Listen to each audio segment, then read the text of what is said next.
IPL 2025 సీజన్లో RCB ఎట్టకేలకు ట్రోఫీని సాధించి 18 ఏళ్ల నిరీక్షణకు తెరదింపింది. 190 రన్స్ టార్గెట్ని డిఫెండ్ చేసుకొని చరిత్రను సృష్టించింది. బ్యాటింగ్ మరియు బౌలింగ్తో ఆల్రౌండ్ పర్ఫార్మెన్స్తో సూపర్ విక్టరీని సాధించింది. 18 ఏళ్లుగా ఆర్సీబీ పడిన కష్టానికి, ఇబ్బందికి, మెయిన్గా ఆ టీం మీద వచ్చిన ట్రోల్స్కి సమాధానం దొరికింది. భారతదేశం మొత్తం సంబరాలు చేసుకుంటున్నారు. ఇండియా వరల్డ్ కప్ సాధించినప్పుడు దేశమంతా ఏ విధంగా సెలబ్రేట్ చేసుకున్నారో ఇప్పుడు ఆర్సీబీ ట్రోఫీ సాధించినప్పుడు అదే పండగ వాతావరణం కనిపించింది. దానికి main reason the leader, the champion, chase master, 18 ఏళ్లుగా ఆర్సీబీనే అంటిపెట్టుకొని ఉన్న విరాట్ కోహ్లీ. ఆర్సీబీ బ్రాండ్ వాల్యూకి, ఇంత పెద్ద ఫ్యాన్ బేస్ ఉండడానికి మెయిన్ రీజన్ మాత్రం విరాట్ కోహ్లీనే. మ్యాచ్ ఆర్సీబీ గెలుస్తుందని ఫిక్స్ అయ్యాక విరాట్ కోహ్లీ వైపు కెమెరాలు మొత్తం తిరిగాయి.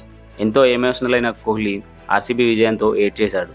ఆ సీన్ చూసిన ప్రతి ఒక్క ఇండియన్ క్రికెట్ ఫ్యాన్కి, ఆర్సీబీ ఫ్యాన్కి అందరినీ ఎమోషన్కి గురి చేసింది. కోహ్లీ ఆర్సీబీ విజయం తర్వాత స్పీచ్లో ఆర్సీబీ నా బ్లడ్, ఆర్సీబీ నా శ్వాస, ఈ ఫ్రాంచైజీతోనే చివరి వరకు ఆడాలనుకున్నా, ట్రోఫీ సాధించాలనుకున్నా అని ఎమోషనల్ అయ్యాడు. 18 ఏళ్లుగా ట్రోఫీ కోసం ఎదురుచూస్తున్న కోహ్లీ కోసమే కప్ సాధించామని ప్రతి ఒక్క ప్లేయర్ తెలిపాడు. ఇక మ్యాచ్ విషయానికి వస్తే టెన్షన్లు, ట్విస్ట్లు, టర్న్లతో ఫైనల్ మ్యాచ్కి కావాల్సిన కిక్ అనేది ఇచ్చేసింది. ఆర్సీబీ బౌలర్లు తమ సూపర్ బౌలింగ్తో ఆర్సీబీకి 18 సంవత్సరాల తర్వాత ట్రోఫీని అందించారు. అయితే పంజాబ్ కూడా ఎక్కడా గివప్ ఇవ్వలేదు. బట్ ఆర్సీబీ మెయిన్గా బౌలింగ్తో గెలిచింది. Left hand spinner Krunal Pandya ఫైనల్లో సూపర్ పర్ఫార్మెన్స్తో తన మ్యాజిక్తో మ్యాచ్ని పంజాబ్ నుండి లాక్కొని ఆర్సీబీకి అందించి ప్లేయర్ ఆఫ్ ద మ్యాచ్ అందుకొని ఫైనల్లో second time man of the match అందుకొని రికార్డ్ క్రియేట్ చేశాడు. ఇక చివరిలో 50-50 ఛాన్సెస్ ఉన్న మ్యాచ్ని భువనేశ్వర్ కుమార్ మొత్తానికే ఆర్సీబీ వైపు తిప్పాడు. 17th ఓవర్లో వదీరాని, మార్కస్ స్టోయినిస్ని వరుసగా అవుట్ చేసి మ్యాచ్ మొత్తాన్ని ఆర్సీబీ వైపు తిప్పి ఆర్సీబీకి గ్రేటెస్ట్ విక్టరీ సాధించాడు. ఇక ఈ మ్యాచ్లో పంజాబ్ టాస్ గెలిచి ఫీల్డింగ్ తీసుకుంది. ఓపెనర్ సాల్ట్ అగ్రెసివ్ స్టార్ట్ అందించిన కోహ్లీ మాత్రం స్లో ఇన్నింగ్స్ ఆడాడు. ప్రతి మ్యాచ్లో రెచ్చిపోయిన కోహ్లీ ఈ మ్యాచ్లో యాంకర్ ఇన్నింగ్స్ ఆడాడు. ఆర్సీబీకి పటిష్టమైన బ్యాటింగ్ లైనప్ ఉన్న కోహ్లీ ఆ విధంగా ఆడడం అనేది అవసరం లేదు. అయితే కోహ్లీ అలా ఆడడంతో సాల్ట్ కాస్త అగ్రెసివ్గా ఆడి అవుట్ అయ్యాడు. నెక్స్ట్ వచ్చిన మయాంక్ అగర్వాల్ కూడా చిన్న కామ్యాతో మరోసారి పర్లాదనిపించాడు.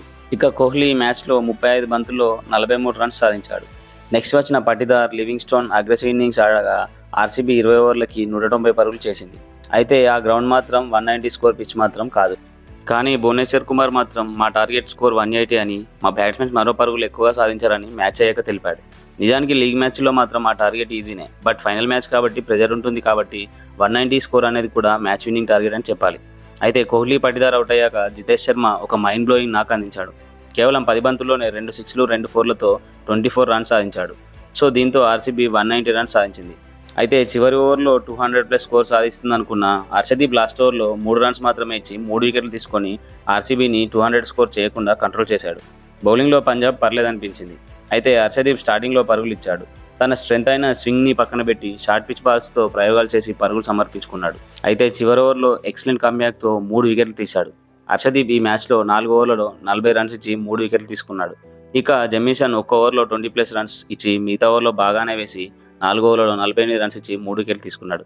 నెక్స్ట్ చాహల్, విజయ్ కుమార్ వైశాఖ్, అజ్మతుల్లా ఉమర్ జై తమ ఎక్సలెంట్ బౌలింగ్తో వెరీ ఎకనామీతో తలా ఒక వికెట్ తీసుకున్నారు.